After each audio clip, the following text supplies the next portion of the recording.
जीजू। अरे रिया तुम हो क्या? सॉरी, वो एक्चुअली मुझे लगा तुम्हारी बहन है। जीजू, आपको मुझ में और दीदी में फर्क समझ में नहीं आता है क्या?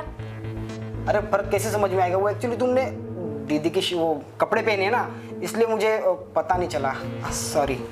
जीजू, कपड़े पहन लेने से कलर, बॉडी की बनावट, इन सब चीजों में फर्क नहीं समझ में आता आपको? अरे यार हो गई मिसअंडरस्टैंडिंग, हो गई गलती मुझसे। जीजू, पहले भी आपसे ऐसी गलतियां बहुत बार हुई है। अरे तो मैंने कोई जानबूझकर थोड़ी ना की है, अब गलती से मैंने कर दिया, सॉरी बोल रहा हूँ ना मैं। रिया कैसी लग रही हूँ मैं? अरे आप कब आए? वैसे तो आप कल आने वाले थे ना? हाँ मैं कल आने वाला था। एक्चुअली क्या है, घर पे बैठे बैठे मेरा तुम्हारी बिना दिल नहीं लग रहा था, तो सोचा कि क्यों ना आज ही चल के मिल लूँ। हाँ ये सही किया आपने। वैसे क्या बात चल रही थी जीजा साली में? कहीं ऐसा तो नहीं तुम दोनों मेरी बुराई कर रहे थे? अरे वैसा कुछ नहीं है, वो एक्चुअली बस थोड़ा सा हम लोगों में गलतफहमी हुई थी। गलतफहमी? कैसी गलतफहमी? आपकी साड़ी बहुत अच्छी लग रही है दीदी। Thank you. एक्चुअली कुछ मिसअंडरस्टैंडिंग हो गई थी। जैसे? मतलब क्या है? अरे कुछ नहीं, वो कुछ काम कर रही थी और ऊपर से उसने तुम्हारी ड्रेस पहनी है, तो मुझे लगा कि तुम खड़ी हो, तो बस पीछे से आके मैंने थोड़ा सा हक कर लिया, पर गलती से किया, जानबूझ के नहीं। क्या आप भी ना, ये कहाँ छोटी सी और कहाँ मैं। वैसे भी हमारी शादी को ना 2 साल हो गए पूरे। वो आपको इस छोटू सू में और मुझ में फर्क नहीं समझ में आया? क्या कहा तुमने? ये छोटी सी, और तुम अपने आप को देखो। अरे तुम भी तो इतनी पिद्दी सी हो। बस क्या, आप भी बहुत मजाक करते हो। देखो आइंदा से ऐसी मजाक पसंद नहीं मुझे। हाँ वैसे भी मैं बीबी हूँ तुम्हारी, मुझे अच्छा नहीं लगता तुम। रिया मैं थोड़ा मार्केट जा रही हूँ, ठीक है? क्यों दीदी? साड़ी लेने जा रही हूँ। पर आपके पास तो ऑलरेडी बहुत सारी साड़ियाँ पड़ी है ना दीदी। हाँ वो कल ससुराल जाना ना, तो सोच रही हूँ सास के लिए भी थोड़ी शॉपिंग कर लेती हूँ, साड़ी वगैरह। ठीक है दीदी, लेकिन प्लीज जल्दी आ जाना। ठीक है ठीक है। एक काम कर, तब तक तू तेरे जीजा को ना चाय नाश्ता देख ले, मैं आती हूँ ना। ठीक है दीदी। ओके चलती हूँ। जीजू आप बैठिए, मैं आपके लिए चाय नाश्ता लेकर आती हूँ। हाँ ठीक है। दीदी गई है साड़ी लेने और साली जी घर पे अकेली है। चलो कुछ टाइम तो मिला मुझे उसके साथ अकेले में वक्त बिताने का। थोड़ा फ्लर्ट करके देख लेते, क्या पता शायद मान जाए। जीजू।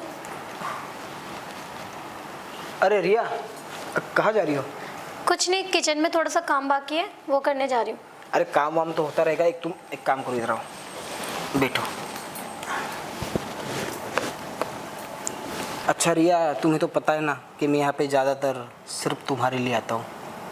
अरे दीदी का क्या, दीदी तो घर पे मिलती रहती है, तुमसे मिलने का कहाँ मौका मिलता है मुझे। और तुम्हें पता है जब भी तुमसे मिलता हूँ ना, तुमसे बात करके, तुमसे मिलके मुझे बहुत अच्छा लगता है। वैसे तुम्हें कैसे लगता है? हाँ जीजू, मुझे भी अच्छा लगता है आपसे बात करके। वैसे रिया तुमने वो कहावत तो सुनी होगी ना कि साली आधी घर वाली होती है। हाँ जीजू, लेकिन ये कहावत जिसने भी बनाई है किसी वजह से ही बनाई होगी। हाँ बात तो सही है, जिसने भी बनाई है किसी वजह से ही बनाई होगी। और देखो आज तो मौका भी और दस्तूर भी है। हाँ जीजू, मैं आपकी हर बात मानने को तैयार हूँ, लेकिन उससे पहले आपको मेरी एक बात का जवाब देना होगा। हाँ हाँ बताओ, कौन सी बात? मैं तो तुम्हारी हर बात मानने को तैयार हूँ। जैसे जीजू आप हमारे घर में आते हो और मैं आपकी साली लगती हूँ। हाँ बिल्कुल। वैसे ही आपकी भी 2 बहनें हैं ना? हाँ है। तो जो आपकी बड़ी बहन है उनकी शादी हो गई है, और जो छोटी बहन है उनकी अभी शादी नहीं हुई है। तो फिर उनकी जो बड़ी बहन है उनके पति उसके जीजा लगे। तो फिर अगर आपके जीजा जी आपकी बहन के साथ ऐसी ही हरकत करें तो आपको कैसा लगेगा? रिया ये कैसी बकवास कर रही हो तुम जानती भी हो तुम क्या बोल रही हो? अरे मेरी बहन है वो, मेरी बहन के बारे में तुम ऐसे कैसे बोल सकती हो? क्यों सनी, तुम मेरी बहन बहन को रॉन्ग टच कर सकते हो और वो तुम्हारी बहन के बारे में बोल भी नहीं सकती? अरे ममता तुम। क्यों विशाल, तुम इतना चौंक क्यों गए? तुम्हारे बहन पे बात आई तो बुरा लग गया। और वैसे भी तुम उसको इतने टाइम से परेशान कर रहे हो ना, उसने मुझे सब बताया। दीदी, हाँ रिया, मुझे आपसे कुछ बात करनी है। बोलो। जीजू के बारे में। जीजू के बारे में क्या बात करनी है? एक्चुअली दीदी, जीजू जब भी घर आते हैं ना, मुझे अच्छा नहीं लगता है। क्यों? क्योंकि दीदी उनकी नज़रें ना मुझे अपने ऊपर अच्छी नहीं लगती है। मतलब कि वो मेरे साथ बहुत अजीब हरकतें करते हैं, बैड टच। क्या बात कर रही हो? तू पागल हो गई है? मुझे पता था दीदी, आप यकीन नहीं मानोगे, बट हाँ, मैं सही कह रही हूँ। मैंने एक बार नहीं कई बार नोटिस किया है कि जीजू मुझे गलत तरीके से हाथ लगाते हैं। कभी भी कहीं पर भी आके मुझे टच करने लग जाते हैं। रिया, तुझे जरूर कोई गलत फहमी हुई होगी। वो तेरे जीजा है, ऐसा क्यों करेंगे वो तेरे साथ?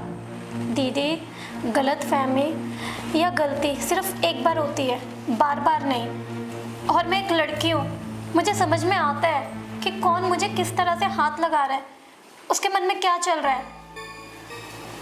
ये देख रिया, तू बोल रही है बट फिर भी मुझे विश्वास नहीं हो रहा है। तू क्या बोल रही है?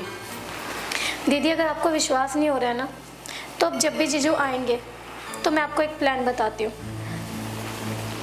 वैसे भी तू बोल रही है ना, तेरे जीजू कल ही आने वाले हैं।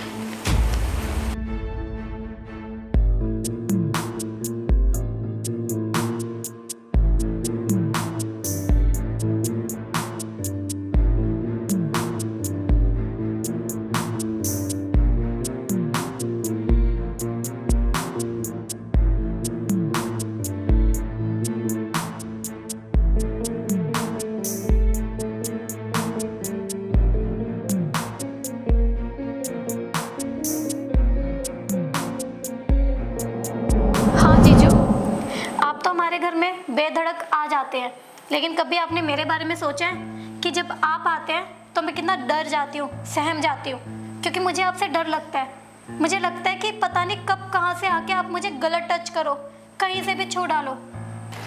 वैसे विशाल, तुम्हें ना इज्जत कमानी चाहिए, और तुम ऐसी घटिया हरकत करके ना तुम सबके नज़र में ना अपनी इज्जत खराब कर रहे हो। और तुम खुद सोचो, अगर तुम्हारी बहन के साथ कोई ऐसा करे तो तुम्हें कैसा लगेगा?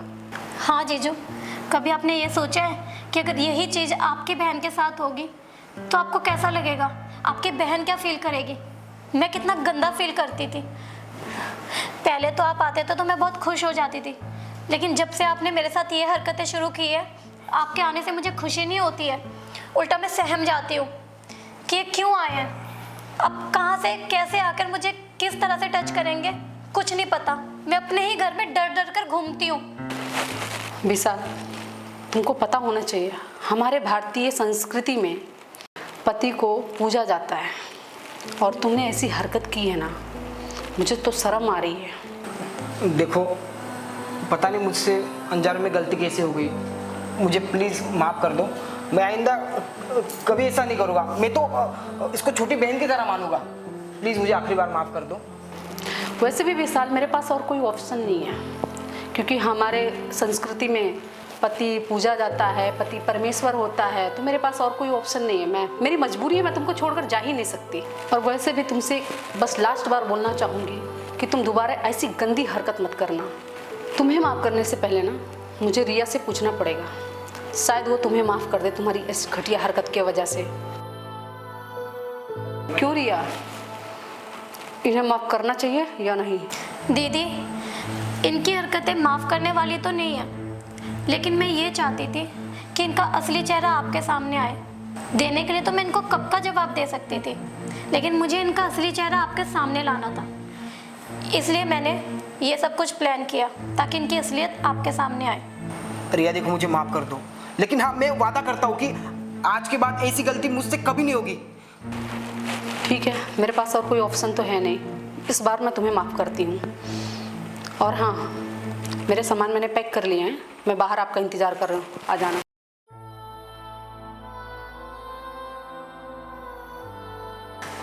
पता नहीं क्या हो गया आजकल के लोगों को, जीजा साली देवर भाभी रिश्तों को कलंकित करने पे लगे हैं। अरे ये रिश्ते तो हमारी पहचान के लिए बनाए जाते हैं, ये हमारी रक्षा के लिए होते हैं, और ये लोग खुद ही इन रिश्तों का फ़ायदा उठाने की कोशिश करते हैं। पता नहीं कब सुधरेंगे ये लोग।